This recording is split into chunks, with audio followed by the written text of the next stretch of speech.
Welcome to the Awaken Magazine AI Conversations podcast with your hosts, Micah and Aurora. Today's episode is based on our recent feature interview with Geraldine Orozco. The thoughts and opinions shared today are generated by AI and not by the publishers of Awaken Magazine itself. It's a really profound experience to sit with this material today. We are exploring the life and the incredibly intricate teachings of Geraldine Orozco. We really are. And for you listening, today's deep dive is centered on someone who has genuinely bridged the gap between the deeply mystical and, well, the fundamentally biological. Right, because she's an epigenetic psychotherapist. Exactly. An epigenetic psychotherapist, a hypnotherapist, and just a leading voice in DNA reprogramming and bioelectric healing. And our mission for this deep dive is to really explore her transformative awakening story. But we aren't stopping at the story itself, are we? Oh, no. Definitely not. We are going to extract the key spiritual principles she shares in this interview. We're going to unpack bioelectrical conductivity, multidimensionality, and ultimately how you can reclaim your sovereign creative power. That is the core of her work, honestly. Knowledge of the spiritual realms is really most valuable when it's deeply understood and practically applied to our daily human experience. Geraldine provides us with this incredibly comprehensive framework for understanding how we operate energetically, dimensionally, and cellularly. Yeah, she does. So let's start right at the catalyst for all of this, because her awakening story is the foundation of her current understanding. So Geraldine was 22 years old. Very young for something of this magnitude. Super young. And it's 3:33 a.m. She wakes up to find her bedroom completely flooded with this brilliant, blinding white light. Which is such a classic hallmark of these profound visitations. It is, and she realizes she is completely paralyzed. And then she experiences the sensation of being pulled straight through the solid wall of her bedroom. Just right through the physical matter. Right through it. Brought outside and placed onto the roof of her garage. And from there, she describes being brought aboard a luminous, conscious craft. And I think the way she describes this environment is it's vital to pay attention to. Yeah. Tell everyone about the craft. Well, it wasn't a mechanical, cold, metallic spaceship like we always see in science fiction. Yeah. She could actually feel the craft interacting with her own physical body. It was a living, breathing, conscious entity in itself. Which completely shatters our standard paradigm of what technology even is. Exactly. And she then encounters these 7-foot beings. Now, human instinct, in a situation that vastly exceeds our everyday reality, would almost certainly default to absolute panic. Oh, complete terror. I mean, you're paralyzed on a living ship with 7-foot beings. Right. But they communicate with her telepathically. They send her a single focused word, calm. And she notes that the terror didn't just slowly fade out. It vanished from her nervous system instantly. That instantaneous shift speaks volumes about the energetic frequency these beings were operating on, and also the nature of our own bioelectrical systems. It wasn't just a psychological suppression of her fear, No, it was a complete override of her nervous system's survival response through frequency. And once she was brought into that state of profound calm, the exchange of information began. They presented her with a holographic blue prism of light. And she perceived it as having 8 distinct layers. 8 layers, yes. I really want to spend a moment on that prism because she described it as containing absolute universes of information. Each layer, each symbol within that prism wasn't just some two-dimensional image. It contained data regarding Earth's history, the cosmos, and these incredibly complex genetic sequences. Right, and to put that into perspective for our everyday understanding, humans usually process information linearly. We read a book word by word, line by line. But what Geraldine experienced was a holographic download. Exactly. Imagine absorbing the entire book. The intent of the author, the history of the language it was written in, and the molecular structure of the paper all in a single millisecond. A single symbol contained the awareness of a city, a country, the planet, and the solar system, all nested within one universal thought. It's breathtaking, and the physical aftermath of receiving that kind of high-density download is where this becomes highly relevant to our own understanding of human potential. Yes, the very next day. The next day, the energetic shift she experienced was undeniably physical. She was running a meditation academy at the time, and when she went to work, she was suddenly experiencing extreme psychic sensitivity. She could visually perceive people's internal organs. Yes. She could feel their thoughts and emotions as if they were her own physical sensations. She could even hear the mundane conversations of neighbors sitting in a house 4 doors down. While that sounds like a comic book superpower, for a 22-year-old who had her reality fractured and expanded overnight, it was entirely overwhelming. The human nervous system has to adapt to that level of sensory input. She actually had to isolate herself for 3 months. She had to retreat simply to master her energetic boundaries and figure out where her energy field ended and the rest of the world began. It's a beautiful, raw reflection of the rapid spiritual awakening process. When the veil thins that quickly, isolation isn't a retreat from the world, it's a necessary recalibration. It's integration. Exactly, Yeah. integration. And there's an incredible synchronicity that validates this entire experience. While she was on the craft, she recalled seeing her aunt in a nightgown, unconscious. This part gave me chills. Mine too. Years later, her aunt finally revealed that on that exact same night, she had her own parallel visitation. The beings touched the back of her neck, told her to relax, and a few hours later, the aunt woke up with a 110-degree fever. Doctors were completely baffled by a fever that high. But spiritually and biologically, we understand that as a massive, rapid biological upgrade. Heat is the byproduct of friction. Right. And when light data enters a dense physical body that quickly, it creates an intense energetic clearing. It burns off the old frequencies. Which brings us to a quote from Geraldine in the interview that perfectly encapsulates the result of this transformation. She said, "For the first time, the human experience made sense to me, and the amount of power, creative power that we have as humans, and the influence especially of our emotions and what they do in our body." That realization that our emotions are the literal steering wheel of our creative power is the bedrock of everything she teaches today. And it's a power that humanity is being forcefully called to remember collectively right now. Because an individual awakening never happens in a vacuum. Never. It is always tied to the macrocosm. This leads directly into her insights on the massive global shift we are currently navigating. Geraldine points out that humanity is entering what is known in various esoteric systems as Period 9.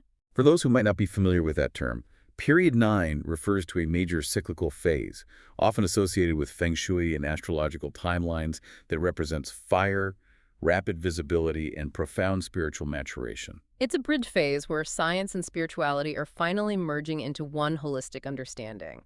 She notes that the years between 2024 and 2027 are the absolute most potent years for transformation. It is a period of dismantling old, outdated, dense systems, which will then be followed by an implementation phase of new structures from 2027 to 2037. And when we look at the dismantling of these dense systems, we inevitably have to look at global geopolitical structures. We do.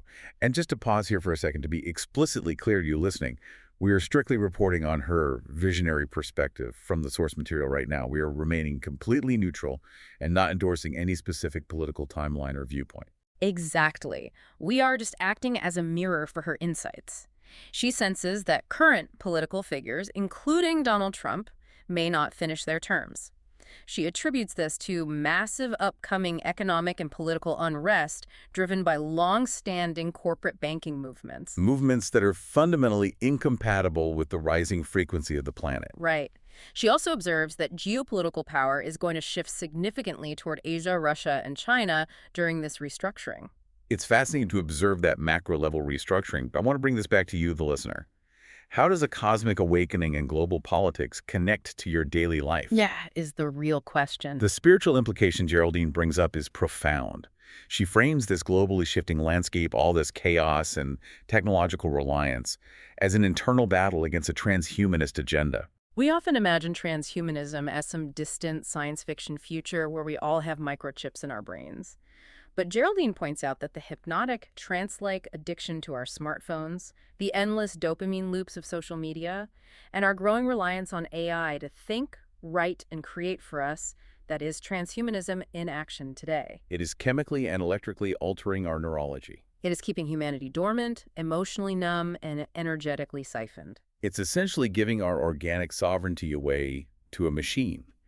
If we are meant to be upgrading our own biological hard drives, staring into a screen for 6 hours a day is a competing artificial upgrade path. The challenge for you is to consciously break those everyday addictions. It's about stepping into the unknown as an organic, divine creator, rather than relying on a false sense of technological security. Which transitions perfectly into the core of her healing work, the actual functional science of our spiritual anatomy.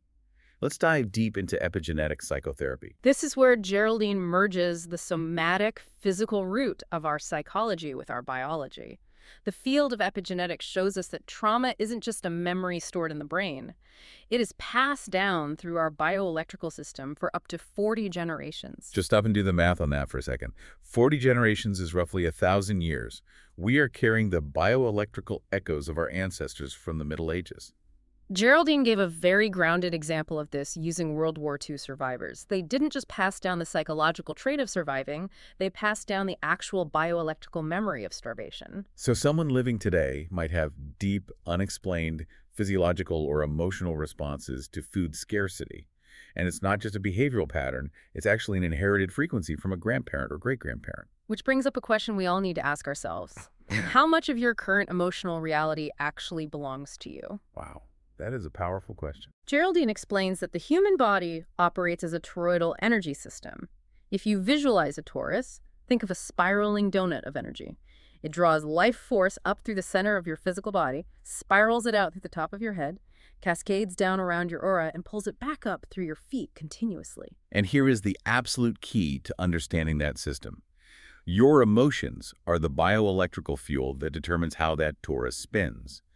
She mentions that when we suppress our emotions or when we are stuck in unresolved trauma, we drop into survival mode. We start operating almost exclusively out of our root chakra. Yes, and she uses this brilliant analogy of a juicer to describe what happens to our toroidal field in this state. The juicer analogy is so accurate. When you are in that dense, suppressed, fearful state, your energy acts like the centrifugal force of a juicer. It's spinning wildly, erratically, and it is throwing your life force completely out of your body. It is an unsustainable outward projection of energy that leaves you profoundly depleted. We've all had those days. You have a chaotic morning, you suppress your frustration to get through a meeting, and by 2 p.m. you feel like your energy is literally spun out and scattered across the room. You are bioelectrically exhausted. But conversely, when we learn to regulate and process our emotions, we actually shift our biology. She references incredible research from the HeartMath Institute showing that when we are stressed, our actual physical DNA coils up tightly. It contracts defensively. But when we are in a state of deep meditation, appreciation, or relaxation, our DNA literally expands and relaxes, opening up for optimal, higher-level genetic expression. So the practical takeaway here for you listening is monumental. Clearing your emotions on a daily basis is not just a mental health exercise. It accelerates and smooths out your toroidal field. It changes the geometry of your energetic spin. And as this spin becomes coherent and increases in speed, you become a highly conductive bioelectrical system.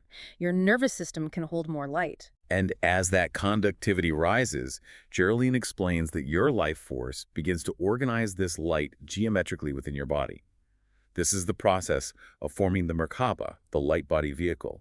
You are literally redirecting your creative life force from a purely material density into a highly active, conscious spiritual frequency. The mechanics of this are breathtaking. As you purify this life force and move it upward through the chakra system, it eventually passes through the pineal gland.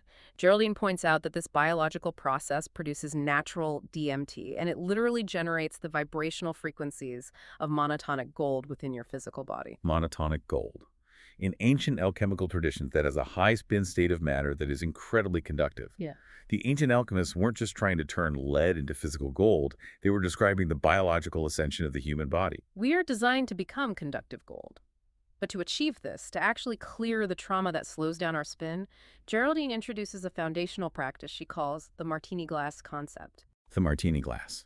It's an energetic container you build to safely access your deepest shadow work and ancestral trauma. When we do trauma work, we often get sucked into the drama and density of the lower 3 chakras. The root, the sacral, and the solar plexus, which govern our survival, our sexual and creative identity, and our egoic willpower. So how do we actually utilize this concept? Because it sounds like a visual, but it's really a practice. It is a practice of shifting focus. You intentionally shrink your energetic focus on those lower 3 chakras. You don't ignore them, but you pull their dense energy upward and expand your focus into the heart, the throat, and the third eye.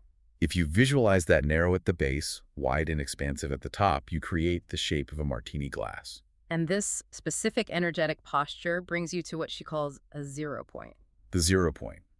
The place of completely neutral, non-judgmental observation. Which makes total sense, because you cannot heal deep, heavy ancestral trauma if you are terrified of it, or if you're judging yourself for feeling it. From this wide open 0 point, you access true unconditional love. And she doesn't mean romantic love. She means love as the pure, raw, organizing life force of the universe. That is how you confront the shadow without being consumed by the centrifugal force of the juicer. It reshapes how we view our spiritual work.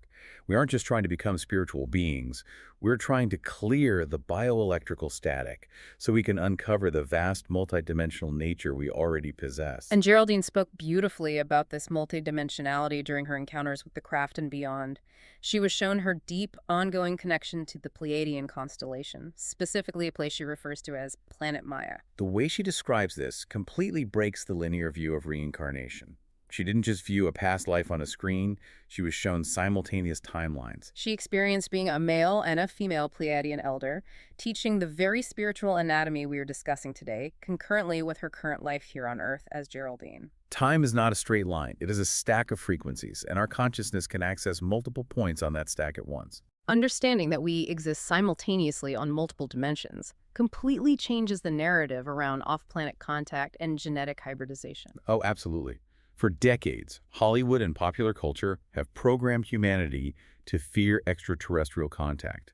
It is almost always painted as invasive abductions, violations of free will, or terrifying encounters in the dark. Geraldine completely shatters that fear-based narrative. She redefines contact through the lens of sacred creation. She points out that the universe fundamentally operates on the law of three. The alchemical union of a mother and a father frequency to create a third, entirely new expression. She views these hybridization programs not as parasitic violations, but as sacred cosmic agreements that our higher selves are actively participating in to seed and evolve consciousness across dimensions. It shifts the entire paradigm from human victimhood to sovereign, multidimensional co-creation. Which brings us to the second direct quote from her interview that is absolutely vital for the listener to absorb today. Please, share it. She said, "We are completely the creators of our experience, even when we have parasitic exchanges with parasitic systems. My message is that we clean our internal parasitism in order to change how we interact with both the physical and the non-physical in waking state and in dream state." That right there is the ultimate cornerstone of personal sovereignty. We can spend all day pointing fingers at the external matrix, the corporate banking systems, or the transhumanist agendas, but we have absolute dominion over our internal environment. What does internal parasitism look like in everyday life? It's our negative self-talk. It's staying in toxic relationships because they're familiar. It's doom scrolling on our phones to avoid feeling our grief. When we clean up our own energetic attachments, when we process our unhealed wounds through that martini glass 0 point, we literally stop vibrating at a frequency that allows external parasitism to attach to us. We become incompatible with those dense systems. And she emphasizes that this sovereign cleanup extends directly into our dream state. We've been culturally conditioned to believe that dreams are just the brain venting out the stress of the day, just random neural firings. But Geraldine teaches that our dreams are actually profound moments when our consciousness leaves the density of the physical body and actively accesses our simultaneous lives. The dream space is multi-dimensional training ground. But there is a catch. If your bioelectrical field is bogged down by dense, unprocessed emotions, if you are still operating in that centrifugal juicer mode, those multidimensional dreams are filtered through your survival brain, and they just look like chaotic, abstract, or even frightening visions. By doing the daily emotional clearing work, you literally train yourself for lucidity. You clear the static, allowing you to bring the profound awareness of your simultaneous lives directly into your waking reality. It's a beautifully unified system when you step back and look at it. Your daily emotional clearing leads to physical DNA expansion. That DNA expansion accelerates and organizes your toroidal field. That increased spin turns you into a highly conductive vessel, which naturally activates your multidimensional awareness and lucidity. Everything is connected, from the cells in your body to the Pleiadian timelines, and the power to activate it is entirely in your hands. It is one of the most inspiring and actionable roadmaps for the spiritual seeker today. And for anyone listening who wants to immerse themselves in these mechanics, you have the opportunity to hear from her directly. Yes. Geraldine Orozco will be a featured speaker at the new Living Expo. This event takes place April 17th through the 19th, 2026 in San Rafael, California. She will be presenting extensively on the bioelectrical system of the morphogenetic field, which is exactly the kind of transformative applied knowledge we've been unpacking today. You can get your tickets and explore the schedule at www.newlivingexpo.com. You definitely won't want to miss that. Being in the physical resonance of these teachings is a catalyst in itself. As we bring this deep dive to a close, we want to leave you with a final thought to mull over as you move through your day.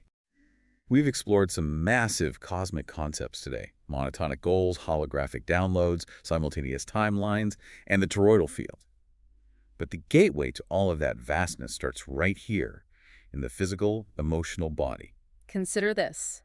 If our suppressed, unacknowledged emotions are literally acting as a centrifugal force, slowing down our energetic spin, coiling our DNA tightly, and keeping us locked in survival mode, what if the simple act of sitting in stillness with a difficult feeling today is the exact bioelectrical key you need? What if allowing yourself to finally feel that grief or that anger from a place of neutral love is what unlocks a profound ancestral memory or awakens a dormant psychic sense? Let that sink in. The greatest multidimensional leap you make today might not come from looking up at the stars, but from giving yourself permission to fully feel what is moving through your heart right now. Thank you so much for bringing your open heart, your conductive energy, and your expansive curiosity to this deep dive. It has been an absolute joy to explore this with you. Remember how vast and powerful you truly are. Be sure to subscribe to the Awaken Magazine podcast on YouTube, Spotify, Apple Podcasts, and Amazon Music. Until next time, keep clearing your field, stay sovereign, and keep shining your brilliant light.